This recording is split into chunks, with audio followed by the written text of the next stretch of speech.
안녕하십니까? 안녕하십니까? 네.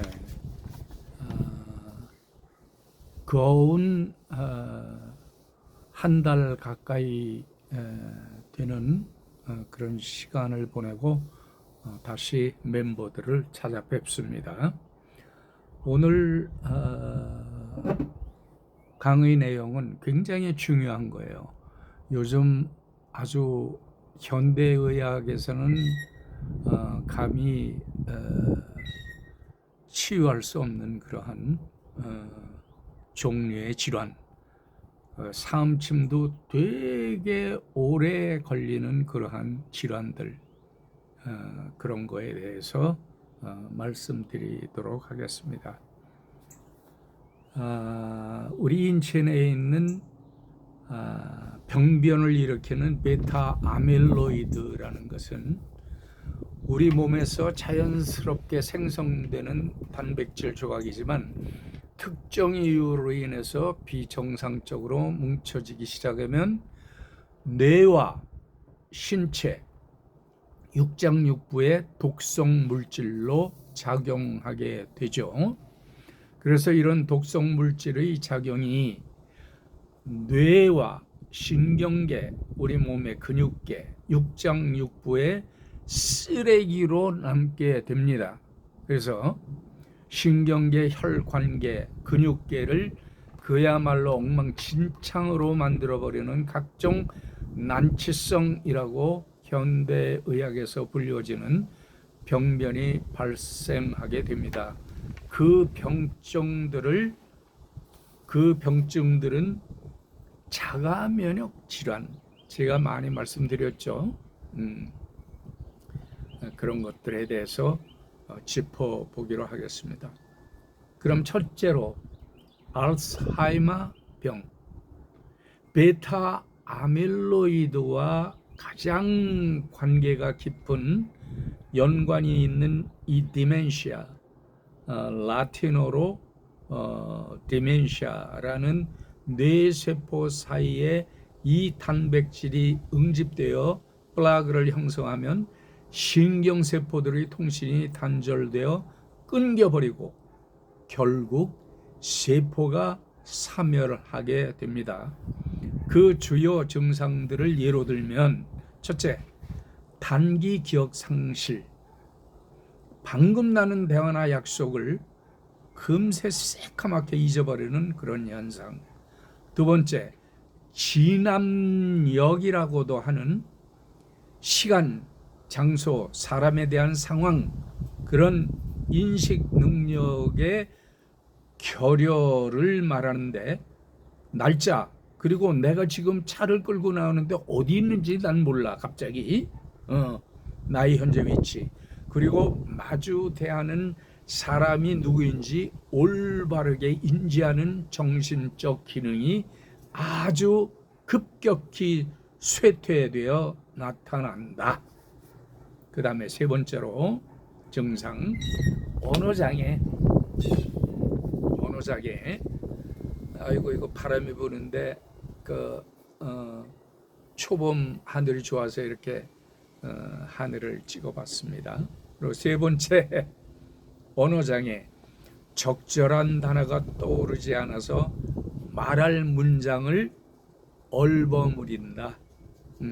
단어가 생각이 안 나서 말할 엄두가 안 나. 그 다음 네 번째, 실행 기능 저하.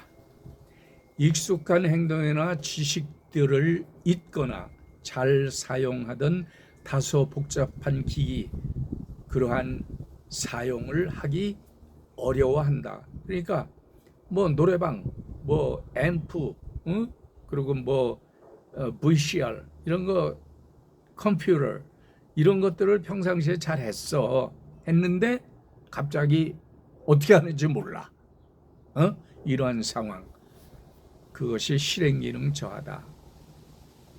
그리고 둘째 번의 문제의 질병은 아밀로이드 혈관 병증 해갖고 Cerebral Amyloid Angiopathy 이 혈관병증 CAA라고도 하죠. 이 대뇌 아밀로이드 혈관병증은 베타 아밀로이드가 뇌신경세포가 아닌 뇌혈관 벽에 쌓이는 질환으로 혈관이 그야말로 딱딱해져. 응? 이렇게 탄력이 없어져. 딱딱해지고 약해져. 그래서 쉽게 뇌혈관이 터지거나 막히게 되는 병증을 말하는데, 주요 증상으로는 첫째, 반복적인 뇌출혈. 그러니까 아주 중대한 것이 아니라 가끔 그렇게 아주 세미한 그런 뇌출혈,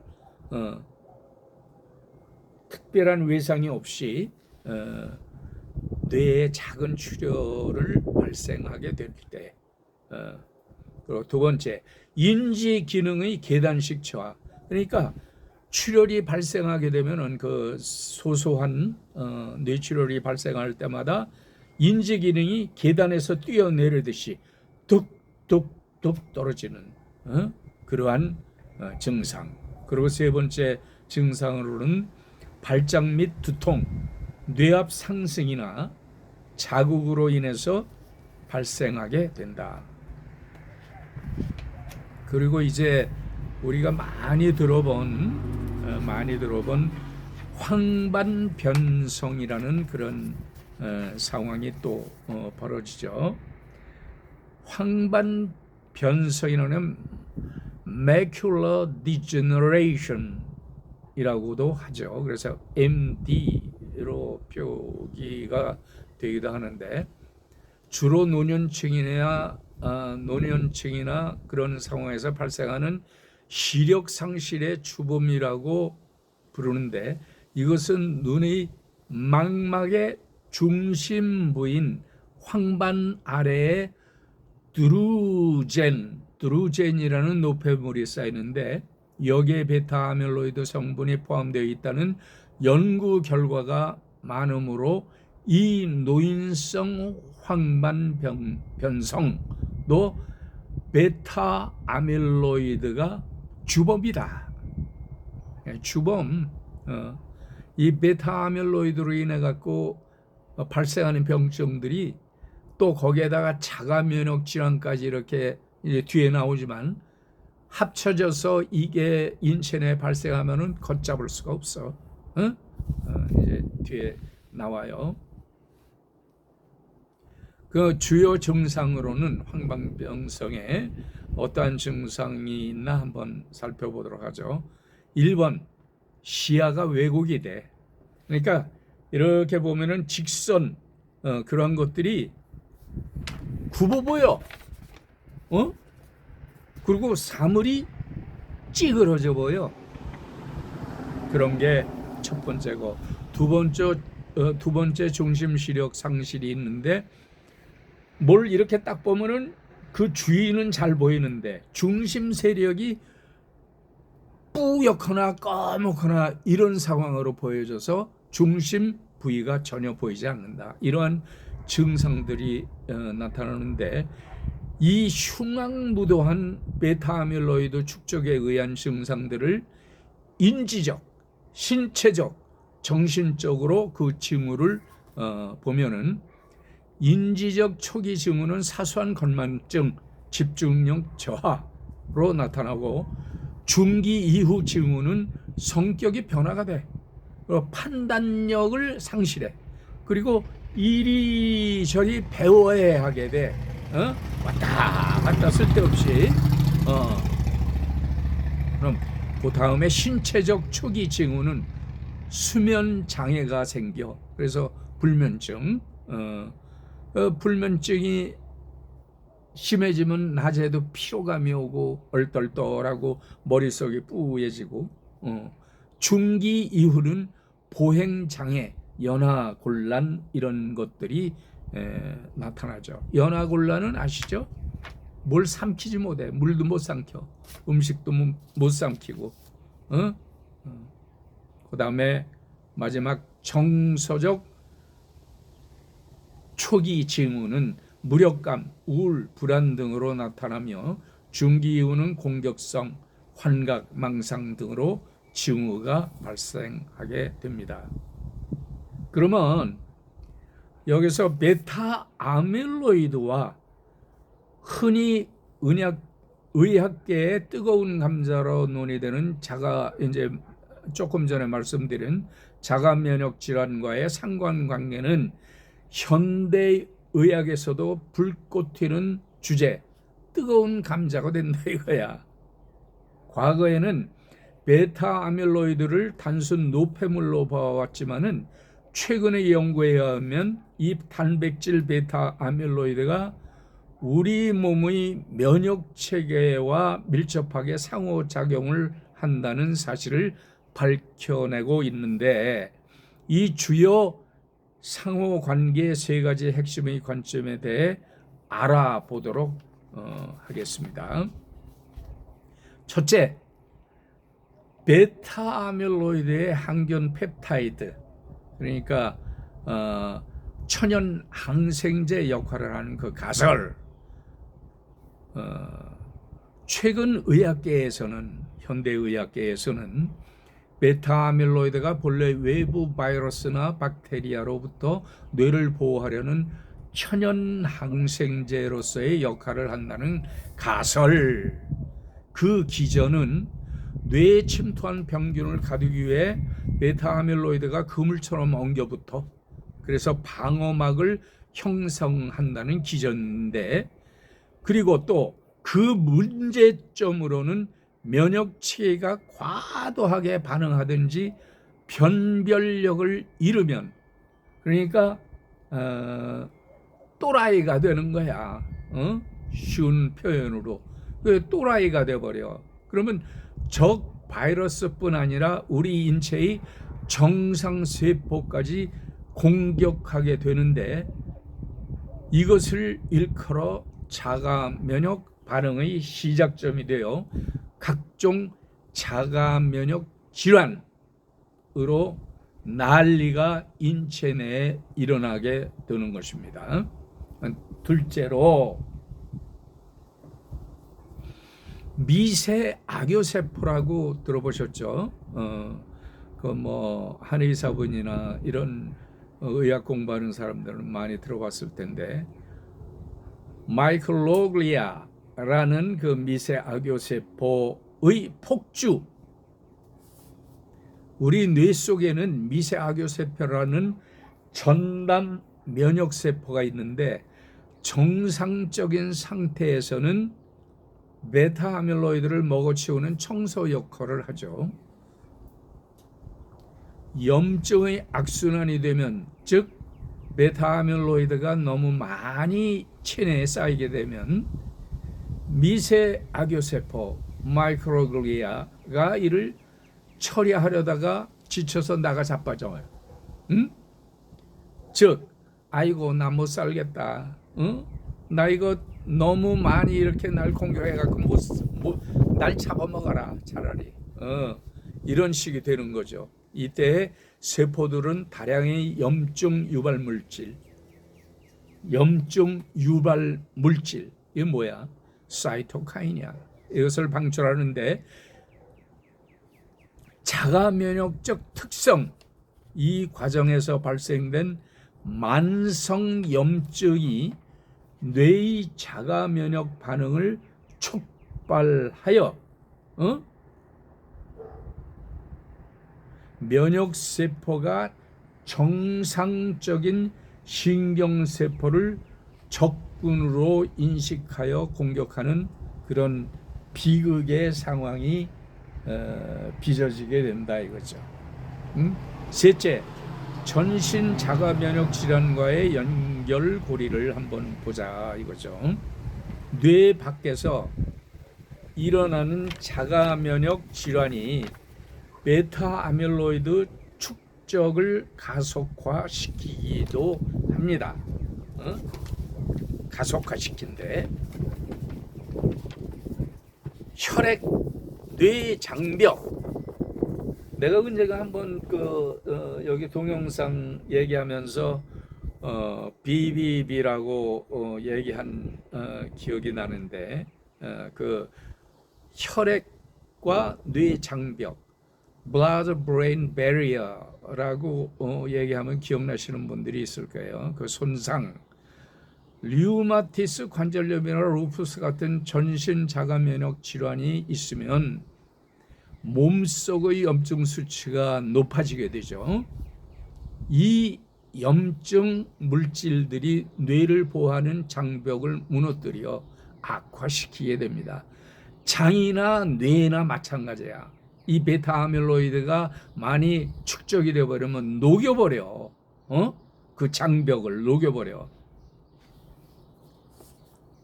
그러면 침투의 가속화, 장벽이 약해져 녹여버렸으니까 무너지면 혈액 속의 면역세포와 노폐물이 뇌로 더 쉽게 유입되고, 따라서 결과적으로 베타 아밀로이드의 응집과 독성이 더욱 심화시키게 만들어버려요. 그럼 이렇게 되기 전에 우리는 질병으로 해방되고 치유되는 예방 차원의 지식을 가져야 될 거 아니에요. 그렇죠? 그 예방 차원 첫째는 뇌를 살리는 마인드 식단을 꼽아봅니다. 마인드 식단 얘기 들어보셨어요? 예. 지중해식 식단 하면은 많이 들어보셨을 거야. 또 고혈압 예방 식단, DASH라 그러죠. DASH. 그런 합친 것으로 인지 저하를 늦추는데 특화되어 있는 먹거리입니다. 그거를 잠깐 소개해 보도록 하죠. 좋은 거야 이게. 그러니까 베타 아밀로이드를 이렇게 몸속에 해로운 것에서 좀 배제시키는 그러한 식단이다 이거지. 첫째, 베리류, 강력하게 추천되는 베리류. 블루베리, 딸기 속에 있는 안토시아닌 뇌염증을 직접적으로 줄여줘. 그 다음에 두 번째, 잎채소, 케일, 시금치. 그런데 시금치는 너무 그 조리를 잘 해갖고 그 안에 있는 나쁜 성분을 배제해야 되는데 그냥 시금치 많이 막 먹어버려. 그러면 신장결석이 오니까 주의해서 드셔야 돼요. 등 이런 녹색잎 채소를 매일 한 끼 이상 섭취하는 것이 좋다. 그리고 세 번째, 오메가3 지방산이라고 들어보셨죠? 우리가 많이 먹는 게 들기름도 그래. 들기름도 안 좋고 또 식용유, 이게 식용유가 내가 한번 얘기를 했지만 옛날에는 이게 기계 엔진 돌리는 그러한 엔진 오일로 사용됐던 게 식용유 중에 있어. 이런 걸 우리가 먹으면 돼요? 안 되지. 오메가6가 그런 류의 식용유야. 그런데 오메가3 지방산, 이거는 베타 아밀로이드 그 물질을 인체에서 배제시켜. 그러니까 살살 없애버린다 이거지. 인체 내에서. 그런 것이 많이 포함되어 있는 건 등푸른 생선, 고등어, 연어, 그리고 호두 종류. 이러한 것들은 뇌세포막을 유연하게 만들어서 베타 아밀로이드 배출을 돕게 됩니다. 그래서 그 인체의 그 호미오스테이시스, 인체의 항상성을 유지시키면서 자연스럽게 베타 아밀로이드를 인체 밖으로 체외로 배출시키는 그런 아주 좋은 먹거리들이죠. 그러면 피해야 될 것이 있어. 먹거리 중에 피해야 돼. 당분. 시간이 많이 갔네. 벌써 20분. 당분과 정제된 탄수화물, 흰 밀가루 음식들, 이런 거는 혈당을 급격히 오르게 되고 뇌염증의 반응을 굉장히 촉발시켜. 따라서 피자, 핫도그, 내가 설명했어요. 지난번 동영상 거기 찾아보시면 지난번인가 지지난번인가 햄버거, 뭐 아이스크림, 핫도그, 우리 햄버거 너무 좋아하잖아. 이러한 음식들은 어떤 면에서 베타 아밀로이드를 많이 지니고 있는 그런 질병을 가진 환자들은 어쩌면 이런 음식들은 독약과 같다라고 볼 수 있어요. 그러니까 이런 것들을 피해야 되죠. 먹거리에서. 둘째로 뇌염증이 세탁되어지는 수면 습관을 알려드리도록 하겠습니다. 우리 뇌에는 글림패틱 시스템이라는 노폐물 청소 체계가 있는데 이 시스템은 깊은 잠을 잘 때만 작동하고 베타 아밀로이드를 씻어내게 되는 동기를 부여합니다. 보통 7, 8시간 충분히 자야 돼. 아주 그냥 푹 자는 그러한 상황에서 뇌 쓰레기 베타 아밀로이드가 씻겨져 나가 체외로. 그런데 요럴 수면을 할 때 똑바로 누워서 자지 말고 좌측이나 우측이나 상관없이 요즘 뭐 또 좌측으로 하면은 뭐 위식도 뭐 어쩌고 우측으로 자면 뭐 좌측 우측 뭐 따라서 뭐 병증 어쩌고 그러는데 여기에서 내가 얘기하는 건 좌측으로 주무셔도 좋고 우측으로도 좀 주무셔도 돼. 괜찮아. 그래야 베타 아밀로이드가 빠져나가는 그 통로가 이렇게 막혀지지 않는다 이거지. 잘 때. 그리고 셋째로 예방은 하나님을 나는 생각하게 돼. 셋째 예방. 예수님이 40일 광야 금식 기도를 하셨잖아요. 그렇죠? 바로 이 간헐적 단식. 우리 사람은 그렇게 못해. 40일을 어떻게 하는 사람도 물론 있지. 그런데 3일만 굶어도 사람이 눈앞이 깜깜해져. 그렇죠? 나는 옛날에 금식을 많이 했었는데 그게 간헐적 단식과 음식을 조금 먹는 소식 이런 것이 우리 인체가 배고파질 때는 오토파지라는 자가 포식 현상이 일어나요. 배가 고프면 스스로 세포가 내부의 노폐물, 변성된 단백질 등 이걸 잡아먹는 청소 과정이 일어나게 됩니다. 그래서 수면 충분히 취하셔야 돼. 그렇다고 뭐 그냥 그 수면제 불면증 있는 사람은 수면제까지 먹고 자라 그건 아니지. 수면제는 사람을 잡아.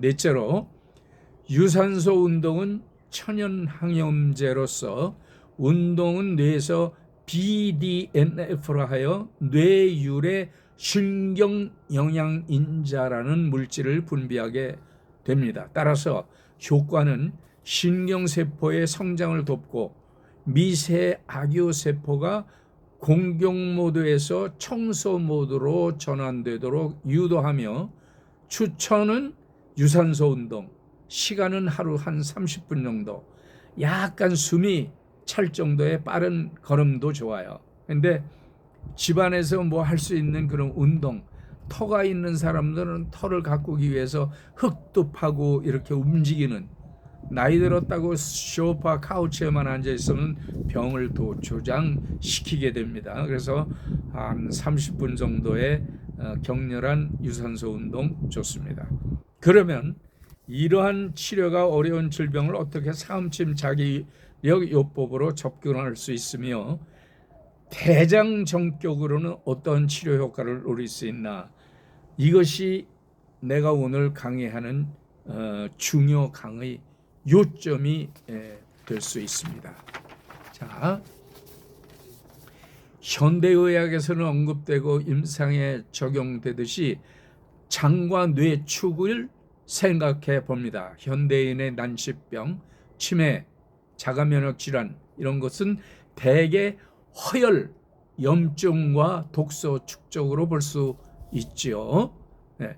첫째, 대장정격의 보법, 곡지와 삼리를 보호하는 것은 장내 미생물 환경을 개선하고 뇌 장축 gut brain access라고 하죠. 이것을 강화하는 가장 확실한 방법은 이미 사음침 의학계에 널리 알려져 있습니다.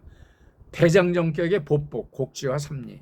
그 다음 대장정격의 사법, 양계와 양곡은 뇌세포를 파괴하는 만성 염증을 직접적으로 제어하는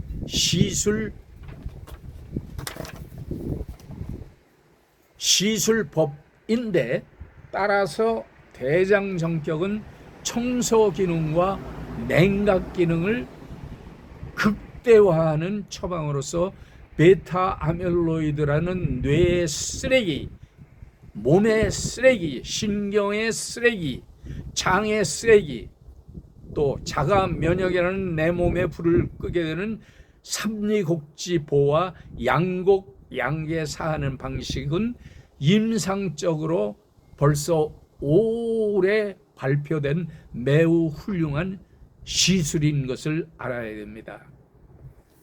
사암도인은 대장정격의 보호, 삼리곡지를 보호하는 이유는 대장은 전도지부로서 끊임없이 움직여야 되며, 이때 가장 필요한 에너지가 바로 목화토금수의 토의 기운으로 토생금의 원래에 따라 양명경의 합토혈인 삼리와 곡지를 포함으로써 대장의 본연의 운동성, 전기까지 포함된 것을 극대화한 것이다. 이것이 뇌의 노폐물인 베타 아밀로이드를 밀어내는 원동력이 됩니다. 사암도인의 대장정격의 사, 양곡 양계는 사하는 그 이유는 대장 질환과 자가 면역의 근본은 결국 fire, 화극금으로 대장의 기운을 마비시키고 뇌의 염증을 일으키는 불길을 잡기 위해서 화의 성질을 가진 양곡과 양계를 사하는 원리인 것입니다. 따라서 정리하면, 첫째, 대장의 금 기운이 살아나 몸 안의 불필요한 단백질 찌꺼기, 즉 베타 아밀로이드를 엄격하게 차단한다. 둘째, 염증의 근원을 차단한다. 양곡 양계를 사하며 자가 면역의 불꽃을 아예 잠재워 버린다. 셋째, 장 뇌축의 강화, 삼리곡지로 장벽을 튼튼히 하여 독소가 뇌로 넘어가는 그 길목을 완전 차단시켜 버립니다. 그래서 사암침 의학은 사암도인의 정신과 처방을 그대로, 원형 그대로 따를 때 비로소 사암침, 사암자기력요법의 완성도를 높이게 되는 것입니다. 실전에서 난치병을 꺾는 강력한 무기로서의 대장정격, 삼리곡지보, 양곡 양계사의 중요성을 다시 한번 정리해 알려드리는 바입니다. 난치병이 난무하는 현대의 이 시점에서 사암도인 의학의 중요성을 다시 강조합니다. 여러분께서 좀 빠르기는 했지만 이 강의의 내용을 많이 리피트하면서 깨달으세요. 그리고 그 느껴지는 것을 이렇게 체크를 해 놓으셔. 그러면 앞으로 내가 사암침으로써 내 친족과 내 친구들을 치료해 줄 때 많은 도움이 됩니다. 네? 이 베타 아밀로이드로 인해서 전 세계 각지의 모든 인종들이 얼마나 고생을 많이 하는지 모르시죠? 여기 미주 지역에도 엄청 많아요. 뭐 자가 면역 질환, 이거는 대장정격증이에요. 그리고 베타 아밀로이드로 인해서 얼마나 많은 사람들이 고통을 받아. 정신적, 쇼그렌 증후군, 치매, 또 루게릭, 알츠하이머 이런 것들 전부 베타 아밀로이드 축적이 돼 갖고 신경이 죽어버리면 어떻게 돼? 근육도 마찬가지 죽어. 그러면 치료할 방법이 없어. 그 전에 예방 차원에서 그리고 초기에 이 대장정격을 딴 정격과 조합해서 시술할 수 있는 그러한 공부들을 깨우치세요. 자꾸만 공부하세요. 중요한 채널에 그리고 자석요법이라고 무시하시지 말고 이 자석요법이 침으로 하는 사음침 요법보다 약 3배 이상의 그 이상의 효과가 나타납니다. 그건 내가 사람을 고치고 임상에서 많이 느끼는 그런 상황이에요. 그러니까 우리 멤버들뿐만 아니라 옆에 사람들 자꾸만 데리고 들어와. 원하는 사람들 이거 보게 해, 동영상. 그래서 간단한 것들, 어려운 것들 말고 뭐 난치병 이런 건 손 댈 수도 없지. 그런데 간단한 거, 독감 이런 것들은 충분히 치료하고도 남아. 그러니까 열심히 공부하시고 많은 사람들을 위해서 하나님께 감사드릴 수 있는 그러한 일들을 만들어 가시기 바랍니다. 자, 오늘 여기까지. 네, 좀 어렵더라도 많이 이 동영상을 구독하시기 바랍니다. 다음 시간까지 바이.